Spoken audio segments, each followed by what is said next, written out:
27 octobre 1927. Pourquoi le règne de la divine volonté ne pouvait pas venir avant la venue de notre Seigneur sur la terre? Le greffon de Jésus-Christ et le greffon d'Adam. Je faisais ma ronde dans la création et je suivais les actes du divin fiat, depuis l'Éden jusqu'à la descente du Verbe divin sur la terre. Et en faisant cela, je me disais, et pourquoi le règne de la divine volonté n'est-il pas venu sur terre avant que le Fils de Dieu ne descende du ciel? Et mon doux Jésus, profitant de ce que je pensais, ou plutôt, il me semble que lorsqu'il veut me parler, il me donne les réflexions. Il fait se lever en moi des doutes et des difficultés, et le désir de savoir bien des choses sur son royaume. Alors que lorsqu'il ne veut pas me parler, mon esprit est muet, je suis incapable de réfléchir à quoi que ce soit, et je parcours les actes de la divine volonté dans sa lumière. Alors, mon aimable Jésus, se manifestant en moi, me dit « Ma fille, le règne de ma divine volonté ne pouvait pas venir sur terre avant ma venue, parce qu'il n'y avait pas d'humanité qui possédât, autant que cela soit possible pour une créature, la plénitude de mon divin fiat. Et sans cela, il n'y avait aucun droit de l'accorder, ni à l'ordre divin, ni à l'ordre humain. Le ciel était fermé. Les deux volontés, l'humaine et la divine, semblaient se regarder d'un air renfrogné. L'homme se sentait dans l'impossibilité de demander un bien si grand, à tel point qu'il ne voulait même pas y penser. En toute justice, Dieu était dans l'impossibilité de le lui donner. Avant ma venue sur terre, Dieu et la créature étaient l'un pour l'autre comme le soleil et la terre. La terre ne possède pas le germe par lequel, en l'arrosant, elle peut former le rejeton pour donner la plante de cette semence. Le soleil, ne trouvant pas le rejeton, ne peut pas communiquer les effets qu'il possède pour former, de sa vertu vivifiante, la forme et le développement de cette plante. La terre et le soleil sont alors comme des étrangers l'un pour l'autre. On peut dire, s'ils avaient la raison, qu'ils se regardent d'un œil mauvais, parce que la terre ne peut pas produire ni recevoir un bien si grand, et le soleil ne peut pas le lui donner. Tel était l'état de l'humanité sans le germe de mon fiat. Et s'il n'y a pas de semence, il est vain d'espérer une plante. Mais avec ma venue sur terre, le Verbe divin s'est revêtu de chair humaine, et par cela, il forma le greffon avec l'arbre de l'humanité. Mon humanité se prêta à servir de germe au Verbe éternel, et ma divine volonté forma le nouveau greffon avec ma volonté humaine. C'est alors, comme j'étais la tête de toutes les générations humaines, qu'avec justice, du côté humain comme du côté divin, ils furent capables de recevoir le règne de ma divine volonté, et que Dieu fut en mesure de la donner. Or, lorsqu'un greffon est posé, il n'assimile pas immédiatement, mais, petit à petit, la force des nouvelles humeurs. Par conséquent, il donne peu de fruits au tout début, mais à mesure qu'il se forme, les fruits augmentent, deviennent plus gros et plus savoureux, jusqu'à ce que l'arbre entier soit formé, chargé de branches et de fruits. Tel est le greffon posé par moi sur l'arbre de l'humanité. Environ 2000 ans ont passé, et l'humanité n'a pas reçu toutes les humeurs de mon greffon. Mais il y a des raisons d'espérer, parce que le germe, le greffon est là, et par conséquent, la créature peut le demander. Dieu est en mesure de le donner, parce que c'est mon humanité qui, possédant ma divine volonté, par nature, en vertu du Verbe fait chair, en a redonné les droits à l'homme et à Dieu. C'est pourquoi tout ce que j'ai fait dans la rédemption n'est rien d'autre que préparation, arrosage et culture, pour que se développe ce céleste greffon posé par moi entre les deux volontés, la volonté humaine et la volonté divine. Ainsi, comment le règne de la divine volonté aurait-il pu venir avant ma venue sur terre, si le greffon manquait, ainsi que le principe de sa vie, ses actes en opération dans l'âme, et son premier acte dans l'acte de l'œuvre humaine, afin d'étendre son royaume dans chacun de leurs actes. Il est vrai que mon divin fiat, avec sa puissance et son immensité, étendit partout son empire. Cependant, il n'était pas présent dans la volonté humaine comme principe de vie, mais uniquement en puissance et en immensité. C'était la condition dans laquelle se trouvent le soleil et la terre. Le soleil revêt la terre de sa lumière et donne aussi ses effets. Mais la terre ne devient pas le soleil, et le soleil ne devient pas la terre, parce que le soleil et la terre ne sont pas fusionnés ensemble de manière à former la vie l'un dans l'autre, et ils restent par conséquent des corps étrangers qui ne se ressemblent pas. Et bien que le soleil l'illumine, la réchauffe, lui communique ses admirables effets, étant donné qu'il ne communique pas sa vie et que la terre n'abandonne pas au soleil son droit de vie, la terre sera toujours la terre et le soleil sera toujours le soleil.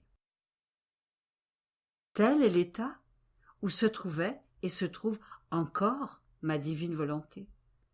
Tant que l'homme n'abandonnera pas sa volonté dans la mienne, ma volonté ne pourra pas placer son principe de vie dans la volonté humaine. La fusion de l'une avec l'autre ne pourra pas avoir lieu. La créature sera toujours la créature, sans la ressemblance et la vie de son créateur dans les profondeurs de son âme, et que seul mon divin fiat peut former. Par conséquent, il y aura toujours dissemblance et distance, même si mon divin vouloir l'illumine et lui communique ses admirables effets par bonté et libéralité, et en vertu de la puissance et de l'immensité qu'il possède par nature. D'autant plus que, en péchant, en faisant sa volonté humaine, Adam a non seulement formé le ver dans le bois, à la racine de l'arbre de l'humanité, mais il y ajouta le greffon, un greffon qui communiqua toutes les mauvaises humeurs, qu'au cours des siècles, le greffon d'Adam produirait dans l'arbre de l'humanité. Au commencement, un greffon ne peut produire ni un grand bien, ni de grands maux, mais uniquement le commencement du mal et du bien. En fait, Adam n'a pas commis les nombreux maux des générations humaines, mais il a fait uniquement le greffon, et il fut pourtant la cause des torrents de maux. D'autant plus que, étant donné qu'il n'avait pas immédiatement le greffon opposé de ma venue sur terre, mais que des siècles et des siècles devaient s'écouler, les humeurs mauvaises continuaient à grandir, les maux se multipliaient, et l'on ne pouvait même pas penser au royaume de ma divine volonté. Mais lorsque je suis venu sur terre, j'ai formé avec ma conception le greffon opposé avec l'arbre de l'humanité, et les maux ont commencé à cesser, les humeurs mauvaises à être détruites. Ainsi, tout l'espoir est là que le royaume de ma divine volonté sera formé parmi les générations humaines. Les nombreuses vérités que je t'ai manifestées sur mon divin fiat sont des gorgées de vie qui tantôt arrosent, tantôt cultivent et font pousser les humeurs de l'arbre de l'humanité greffé par moi. C'est pourquoi, si la vie de mon divin fiat est entrée dans l'arbre de mon humanité et a formé le greffon, il y a toutes les raisons d'espérer que mon royaume aura son sceptre, son juste règne et son commandement parmi les créatures. Par conséquent, prie et ne doute pas. 30 octobre 1929. Celle qui vit dans la divine volonté peut parcourir toutes les œuvres de Dieu et acquérir les droits divins. Je suis comme absorbée dans le doux enchantement du fiat omnipotent et je ne peux voir que ses actes pour placer mon « je t'aime » comme un sceau sur chacun d'eux, afin de demander le règne de sa divine volonté parmi les créatures. Je voyais en esprit, devant moi, une grande roue de lumière qui couvrait toute la terre, et si le centre de la roue n'était que lumière, de nombreux rayons en sortaient tout autour, comme autant d'actes accomplis par le divin fiat, et j'allais, de l'un à l'autre, pour y placer le sceau de mon « je t'aime » et le laisser sur chaque rayon, demandant continuellement le règne de sa divine volonté.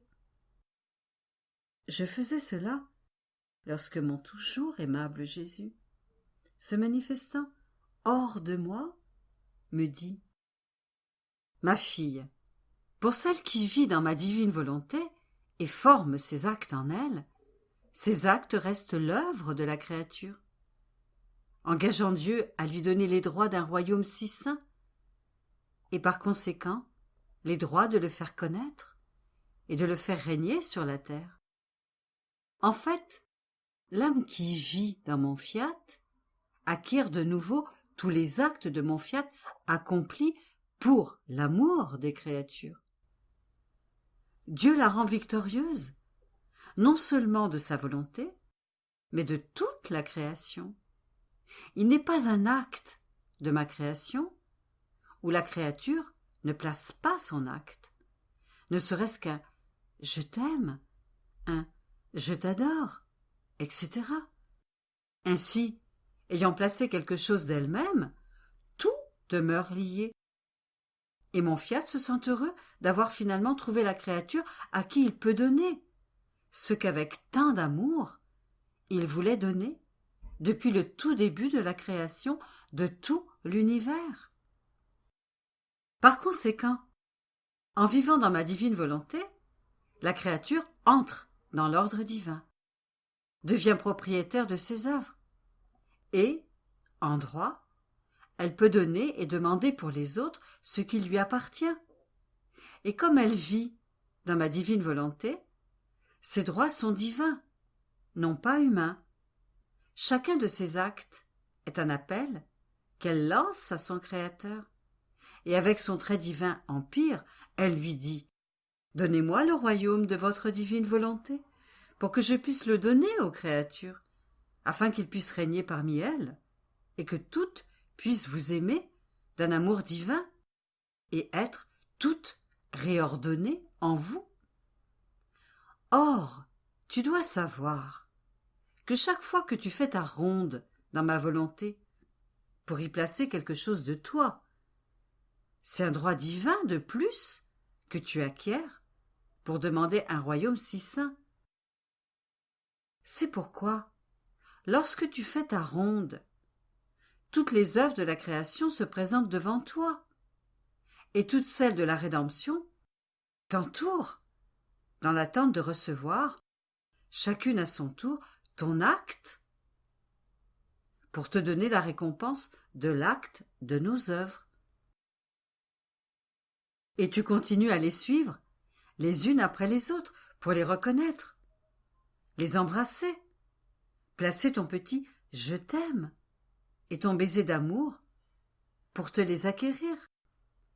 Dans notre fiat, il n'y a ni tien ni mien entre le Créateur et la créature, mais tout est en communion, et par conséquent, de droit, elle peut demander tout ce qu'elle veut. Oh, combien je me sentirais triste et affligée si parmi tant de mes souffrances et de mes actes accomplis lorsque j'étais sur terre, la petite fille de ma divine volonté ne les reconnaissait même pas et n'essayait de placer autour de mon acte le cortège de son amour et de son acte. Comment pourrais-je t'en donner le droit si tu ne les reconnaissais pas? Et encore moins pourrais-tu les faire tiens? La reconnaissance de nos œuvres n'est pas seulement un droit que nous donnons, mais une possession. Par conséquent, si tu veux que règne ma divine volonté, parcours toujours notre fiat, reconnais toutes nos œuvres, de la plus petite à la plus grande, place ton acte en chacune d'elles, et tout te sera accordé. 6 novembre 1929. Jésus, centre de la création. La parole, épanchement de l'âme. Sa valeur. Qui est porteur des œuvres de Dieu? Mon abandon dans le fiat continue, et il me semble que toute la création et les nombreuses œuvres qu'elle contient sont mes chères sœurs, mais si bien liées à moi que nous sommes inséparables, car une est la volonté qui nous anime, et tout ce que Jésus a fait sur la terre forme ma vie, et je me sens comme pétrie avec Jésus et tous ses actes. Je me sentais donc entourée, et au centre de toute chose, je pouvais voir mon doux Jésus, taciturne. Il était pourtant au milieu de nombreuses œuvres, mais tout était silence, et il n'avait personne à qui dire un mot. Les plus belles œuvres étaient muettes pour lui. Puis, me tirant à lui, il me dit « Ma fille, je suis le centre de toute la création, mais un centre isolé. Tout est autour de moi, tout dépend de moi, mais comme les choses créées n'ont pas de raison, elles ne me tiennent pas compagnie. Elles me rendent gloire, elles m'honorent, mais elles ne brisent pas ma solitude. Les cieux ne parlent pas, le soleil est muet, la mer fait du tumulte avec ses vagues, murmure tacitement, mais elle ne parle pas. C'est la parole qui brise la solitude. Deux êtres qui, par des mots, échangent leurs pensées, leurs affections et ce qu'ils veulent faire, voilà la plus belle joie, la plus pure fête, la compagnie la plus douce. Leurs secrets, manifestés par des mots, forment la plus chère harmonie. Et si ces deux êtres se fondent dans leurs sentiments, dans leurs affections, et que l'un voit sa volonté dans l'autre, c'est la chose la plus agréable qui soit, parce que l'un voit sa vie dans l'autre. C'est un grand don que la parole. Elle est une effusion de l'âme, un épanchement de l'amour. Elle est la porte de la communication. l'échange des joies et des peines. La parole est le couronnement des œuvres. En fait, qui a formé et couronné l'œuvre de la création? La parole de notre Fiat. Quand il parla, les prodiges de nos œuvres surgirent, les unes plus belles que les autres. La parole forma la plus belle couronne pour l'œuvre de la rédemption. Oh, si je n'avais pas parlé, l'Évangile n'existerait pas, et l'Église n'aurait rien à enseigner au peuple. Le grand don de la parole a plus de prix que le monde tout entier. Aussi, fille de mon divin vouloir, veux-tu savoir qui brise ma solitude au milieu de tant de mes œuvres? Celle qui vit dans ma divine volonté. Elle vient au milieu de ce cercle et elle me parle. Elle me parle de mes œuvres. Elle me dit qu'elle m'aime pour chaque chose créée. Elle m'ouvre son cœur et me parle de ses secrets les plus intimes. Elle me parle de mon divin Fiat et de sa peine de ne pas le voir régner. Et mon cœur, en l'écoutant, sent dans le sien son propre amour et sa propre peine. Il se sent représenté de nouveau. Et, à mesure qu'elle parle, mon divin cœur se gonfle d'amour, de joie, et incapable de la contenir, j'ouvre ma bouche et je parle abondamment. J'ouvre mon cœur et je répands mes secrets les plus intimes dans son cœur. Je lui parle de ma divine volonté qui est l'unique dessein de toutes nos œuvres. Et en lui parlant, je ressens une compagnie véritable, mais une compagnie qui parle, pas une compagnie muette, une compagnie qui me comprend, qui me rend heureux et en qui je peux me confier. Tout ce que je t'ai manifesté sur ma divine volonté n'a-t-il pas été un épanchement d'amour, une transfusion de vie qui s'est opérée entre nous et qui, lorsque je te parlais, servait à nous réjouir et à former la plus douce et la plus agréable compagnie? Une âme qui vit dans ma divine volonté est tout pour moi. Elle compense pour le mutisme de mes œuvres envers moi. Elle me parle pour toutes. Elle me rend heureux et je ne me sens plus seul. Et en ayant quelqu'un à qui faire le grand don de ma parole, je ne suis plus laissé là, comme le Jésus muet, qui n'a personne à qui dire un seul mot. Et je suis alors le Jésus qui parle et qui a sa compagnie. Mais quand je veux parler, si mon Fiat n'est pas présent, je ne serai pas compris. Après quoi, mon pauvre et petit esprit continua à errer dans les divins Fiat. Et mon aimable Jésus ajouta: Ma fille, ma divine volonté simplifie la créature.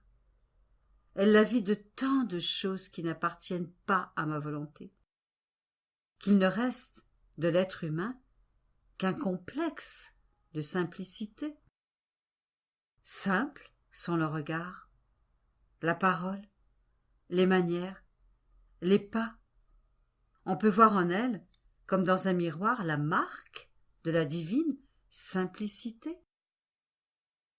Par conséquent, lorsque ma divine volonté régnera sur la terre, le faux semblant, le mensonge que l'on peut dire être à l'origine du mal, n'existeront plus. La simplicité, origine de tout bien véritable, sera la véritable caractéristique qui montrera qu'ici règne la divine volonté.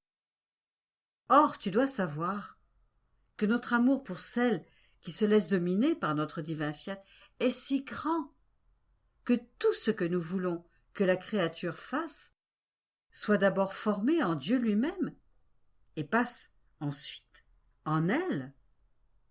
Et comme sa volonté et la nôtre sont une, elle conserve cet acte comme étant le sien, et elle nous le répète autant de fois que nous le voulons.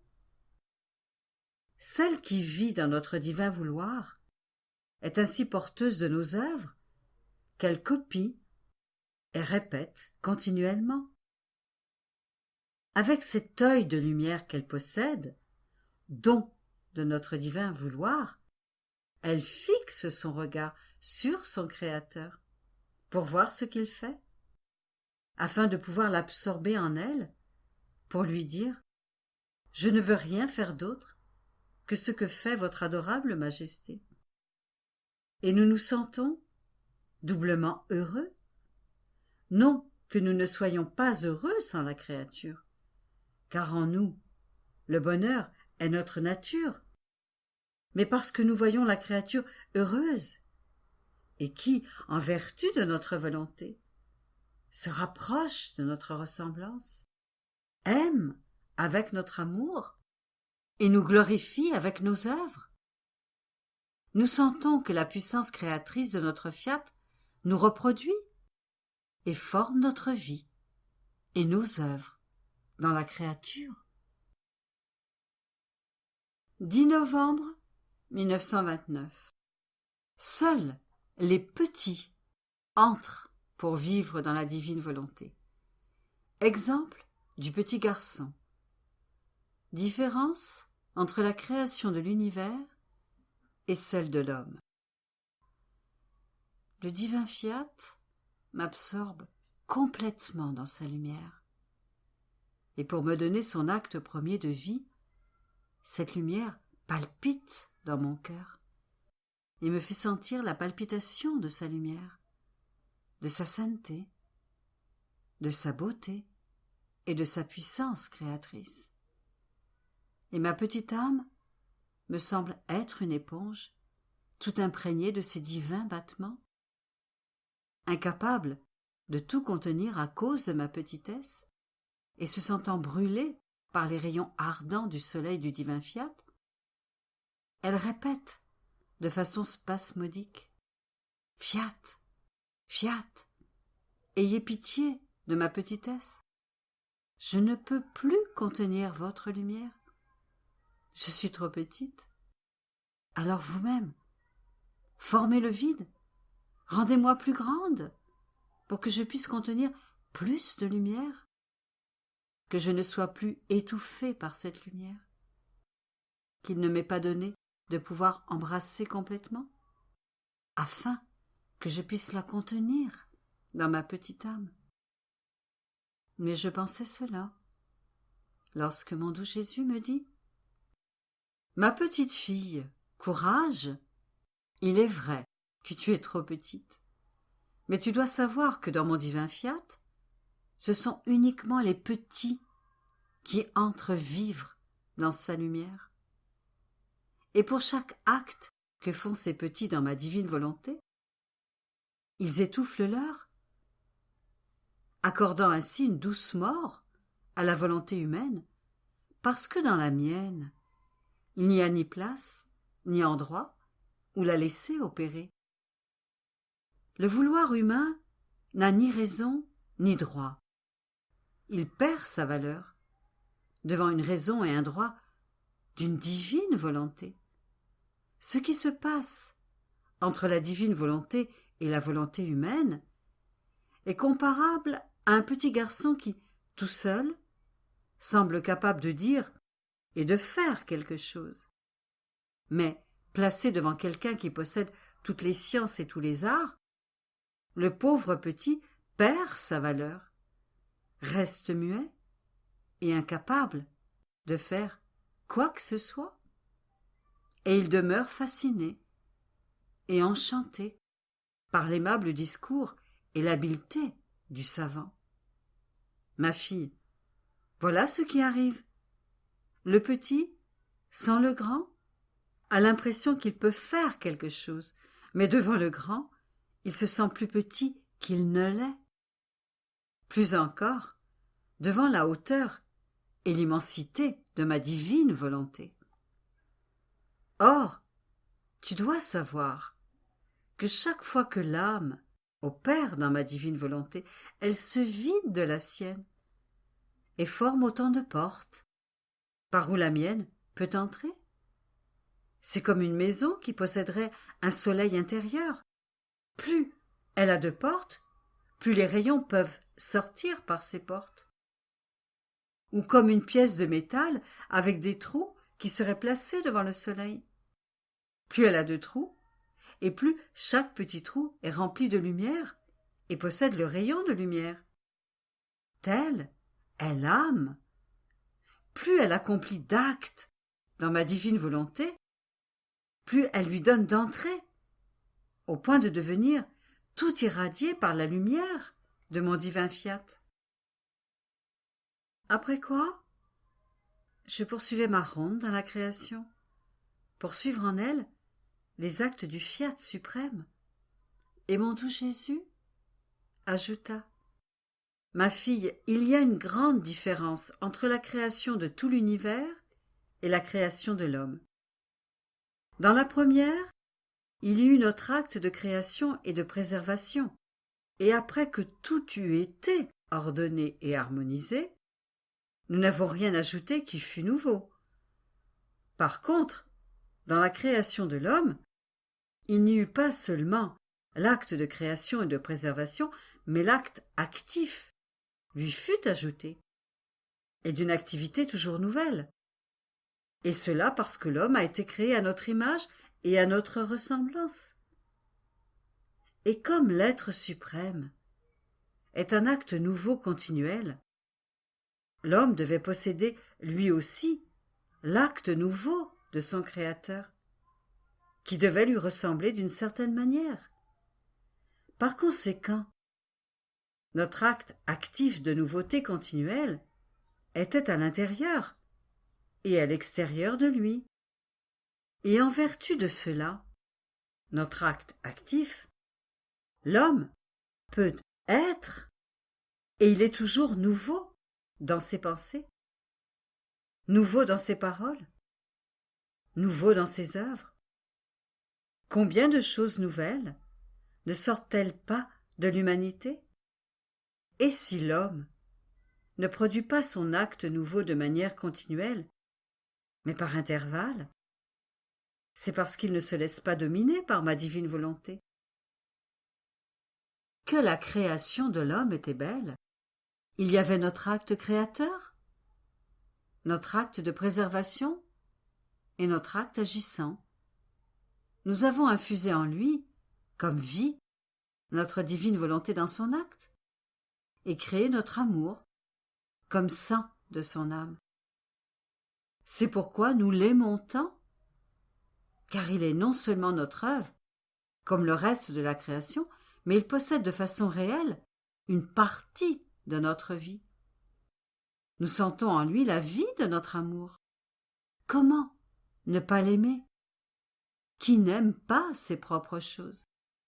Et ne pas les aimer serait contre nature. Par conséquent, notre amour pour l'homme tient de l'incroyable. Mais la raison est claire. Nous l'aimons parce qu'il est sorti de nous. Il est notre enfant et une naissance de notre être même. Et si l'homme ne répond pas à notre amour, s'il ne nous abandonne pas sa volonté pour conserver la nôtre, il est plus que barbare et cruel envers son Créateur et envers lui-même. Parce que sans reconnaître son Créateur et sans l'aimer, il forme un labyrinthe de misère, de faiblesse, à l'intérieur comme à l'extérieur de lui-même. Et il perd son vrai bonheur. Et en rejetant notre divine volonté, il se tient à distance de son Créateur.